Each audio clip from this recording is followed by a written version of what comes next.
We begin with a deadly hit and run. It happened over the weekend, and police are continuing to search for whoever is responsible. Tonight, 6 on Your Side reporter Paige Weeks has the story of a woman who says she saw the crash happen. Paige.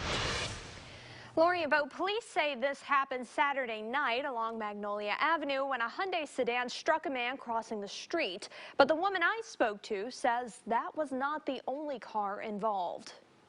Other people were flying down this road, like going 60, 80 down this road and still hitting this man. He got hit 4 times in front of us. Kima Williams says she was there moments after 24-year-old Sherman Edward Harvey Jr. was hit by a car and several more on Magnolia Avenue. His clothes were ripped off of his body, but the little clothes that was still on his body, they was flying up in the air like Jeepers Creepers wings, so you couldn't help but see it. Williams and her cousin raced to block traffic from one direction while another Good Samaritan blocked the other. Once he did that, my cousin had already been out the car talking to the man, assuring him that he was going to be all right. The police was on their way and that we was not going to leave him. Amid the chaos, Williams saw something she couldn't believe.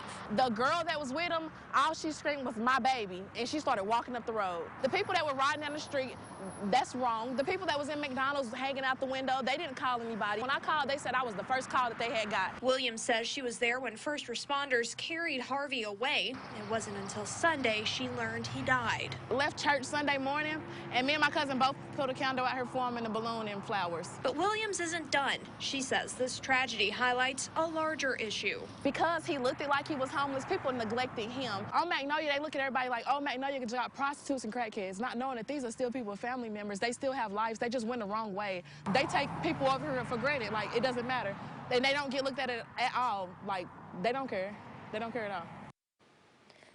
Now, last check, police haven't identified any suspects in this case. We've also learned the victim wasn't from Knoxville. He's actually from Leslie, Georgia. Lori and Bo. All right, Paige, thank you. And as we mentioned a moment ago, police are still looking for whoever hit Harvey. KPD hopes anyone with information will please come forward.